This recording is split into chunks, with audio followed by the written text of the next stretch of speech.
em espírito e nos envolve no seu amor incondicional de irmão e mestre.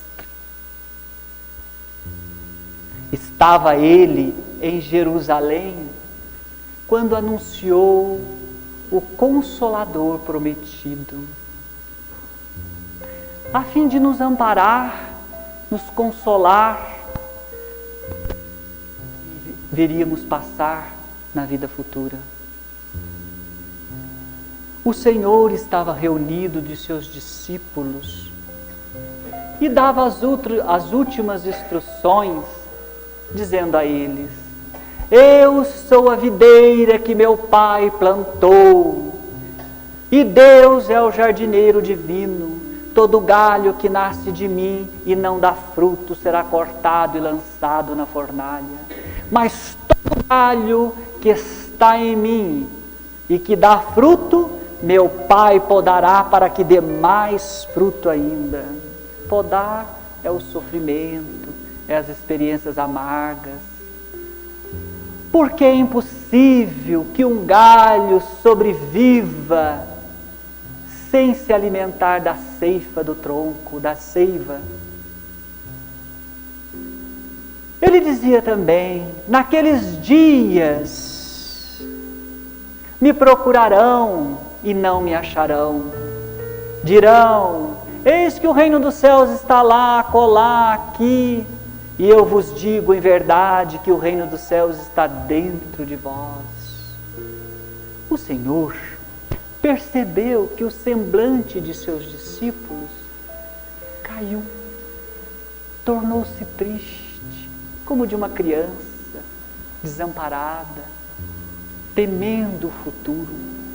E observando isso, o Senhor fez a anunciação do Consolador para reerguer o ânimo deles, ampará-los sobre um futuro pleno de felicidade. Então o Senhor e Mestre de nossas almas disse: se me amais, guardai os meus mandamentos, e eu rogarei a meu Pai, e Ele vos enviará outro Consolador, a fim de que fique eternamente convosco, o Espírito de verdade, que o mundo não pode receber, porque não o vê absolutamente, não o conhece.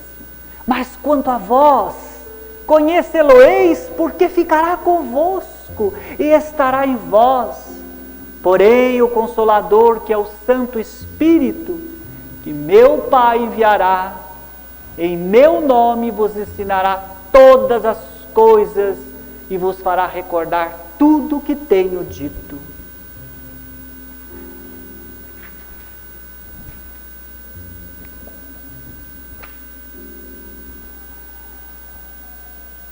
Analisando o Consolador, analisando psicologicamente o Consolador prometido por Jesus, nossa mente se abre para a verdadeira consolação e nos sentimos amparados.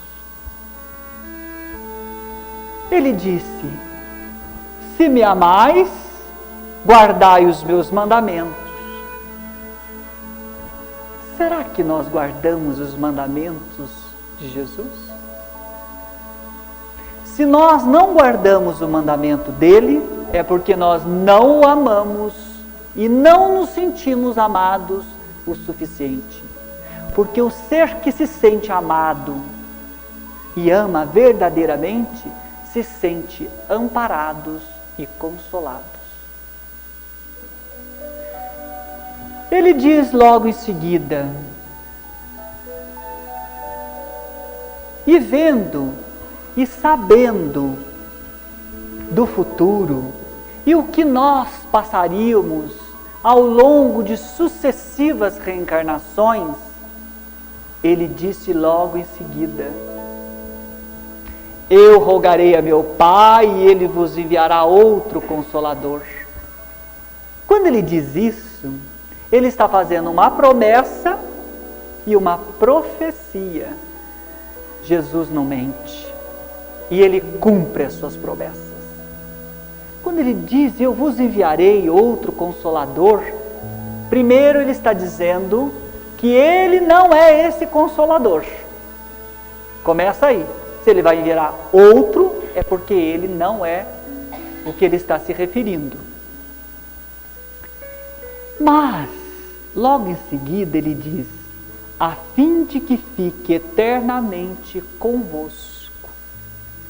Como entender essa fala de Jesus? Ele não está se referindo a uma personalidade específica. Ele não está se referindo a uma igreja, a uma ciência específica, porque uma pessoa não pode ficar eternamente conosco. Ele está se referindo às proteções divinas, aos espíritos benditos, aos bons espíritos, aos mentores, que já vivem na eternidade e que vivem no bem servir e que, com a permissão de Deus, pode estar conosco, nos amparando sempre. Mas ele não está só se referindo a isso, ao Espírito de verdade, ao Consolador. Ele está se referindo também à possibilidade de nós termos uma doutrina que fique sempre conosco. Desta maneira, ele dá sentido para a outra frase que diz que ele enviaria um Consolador. E chegou. Chegou na hora certa. Esse Consolador é a doutrina espírita no seu tríplice aspecto religioso, filosófico e científico que nos esclarece e consola. Mas ele disse que ficaria conosco eternamente. Tem que ser algo superior a tudo aquilo que morre, some, desaparece e muda. Logo em seguida ele fala, o Espírito de verdade. Quem é que possui a verdade? Alguém aqui possui a verdade? Qual escola religiosa, qual ciência, qual escola científica, filosófica possui a verdade? Jesus está se referindo a quem então? A um movimento? Sim, ele está se referindo a uma coisa que ele mesmo deu testemunha. Isso nós podemos afirmar. Jesus é a verdade, o caminho que leva a Deus.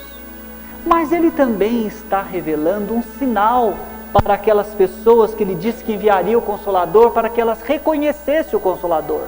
Ele está falando para que elas reconheçam neles a revelação da verdade, descortinar do mundo espiritual, das leis espirituais, e se refere a ele mesmo, porque ele é a verdade, e ele é o Espírito de verdade que coordena a coletividade de espíritos benditos que comungam da verdade única, que é Deus. É isso que ele está dizendo.